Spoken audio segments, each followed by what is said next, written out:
नमस्कार, जय श्री कृष्ण। असो लव ज्ञान यूट्यूब चैनल में आप सभी का स्वागत है। फ्रेंड्स, आज हम आपको धर्मराज जी की परम भक्त पोपाबाई की कथा सुनाते हैं। यह कथा है जो मकर संक्रांति से लेकर वापस मकर संक्रांति तक यानी कि 1 साल तक सुनी जाती है। तो पोपाबाई की कथा है जो हमें नित्य नियम यानी सुबह नहा धोकर रोज़ 1 साल तक सुबह सुननी चाहिए और फिर इसका वापस से जब मकर संक्रांति आती है तो इसका उद्यापन होता है। तो आज मैं आपको धर्मराज जी की परम भक्त पोपाबाई की कथा सुनाती हूँ। एक गांव में एक पोपाबाई रहती थी। जब वह 5 साल की थी तभी से वह नियम से धर्मराज जी की व्रत की कथा सुनती और व्रत करती। एक दिन उसने अपने भाई व भाभी से कहा, मैं शादी नहीं करूँगी।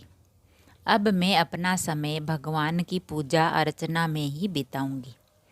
इसीलिए मेरी झोंपड़ी गांव के बाहर बनवा दो और गांव में सबको कह दो कि वह अपनी गाय और बछड़ों को मेरे यहाँ घास फूस चढ़ने को भेज दो और जिसकी भी इच्छा हो, श्रद्धा हो तो मुझे खाना भिजवा देना। एक दिन नगर का राजा शिकार खेलने जंगल में आया और गांव के बाहर जंगल के पास बनी झोंपड़ी को देखकर रुक गया। झोंपड़ी के पास जाकर उसने आवाज़ लगाई, कौन है यहाँ कौन? लेकिन भीतर से कोई आवाज़ नहीं आई, पर वह लगातार दरवाज़ा खटखटाता रहा। तब पोपाबाई उठी और कहने लगी, कौन हो तुम जो बार बार दरवाज़ा खटखटा रहे हो? क्यों आवाज़ लगा रहे हो? राजा ने कहा, मैं यहाँ का राजा हूँ और तुम्हारे साथ विवाह करूँगा। पोपाबाई ने कहा, जहाँ से आए हो वहीं चले जाओ, मैं किसी पराये आदमी का मुँह नहीं देखती हूँ। राजा ने पोपाबाई की एक नहीं सुनी और उसे जबरदस्ती उठाकर ले गया।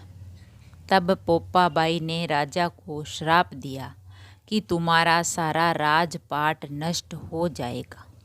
महल में आने पर राजा की रानियों ने सारी बात सुनकर राजा से अनुरोध किया कि पोपाबाई को वहीं वापस छोड़ आओ।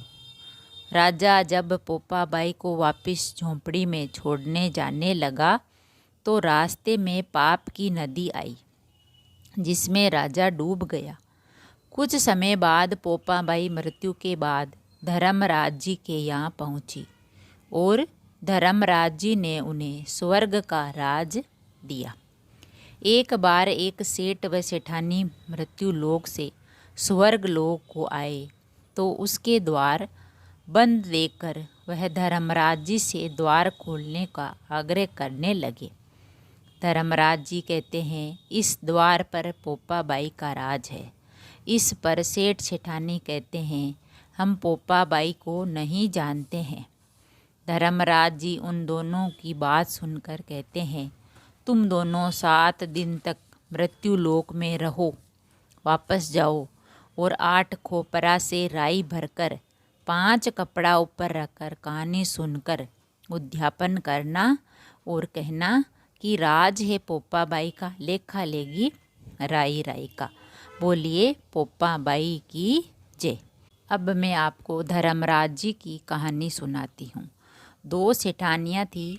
एक के घर में धन बहुत था पर वह कंजूस थी और दूसरी के पास धन थोड़ा था पर वह मन से बहुत ही अच्छी थी और मदद करने वाली थी।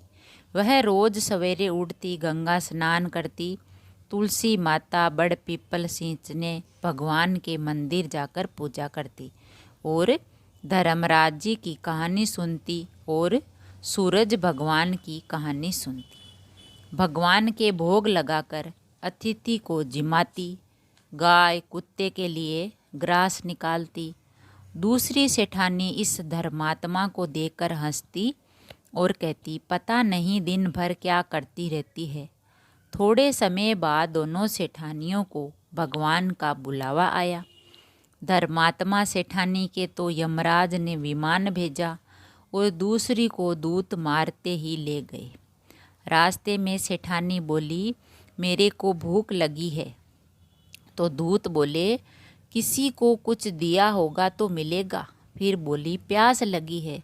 दूत बोले, किसी को पानी पिलाया तो पानी मिलेगा। रास्ते में उसे कांटे चुभने लगे, गर्मी पड़ने लगी, पर दूत तो उसे घसीटते ही ले गए। अब सेठानी बहुत पछताने लगी कि सब कुछ होते हुए भी मैंने दान धर्म नहीं किया। इतने में यमराज जी का दरबार आ गया। धर्मात्मा बुढ़िया को भगवान के पास सिंहासन मिला और वह उस पर बैठी थी। उधर दूसरी सेठानी को तपते कुंड में डाल दिया गया। अब सेठानी यमराज से बोली, मुझे 1.25 पहर का जीवन दान दो, मैं वापस आकर दंड भोग लूँगी। यमराज बोले, ठीक है। सेठानी के शरीर में वापस प्राण डाल दिए। संसार में आते ही पंडितों को बुलाकर सेठानी ने धर्मराज जी की कथा सुनी, सब तरह के दान धर्म किए। इतने में समय पूरा हो गया।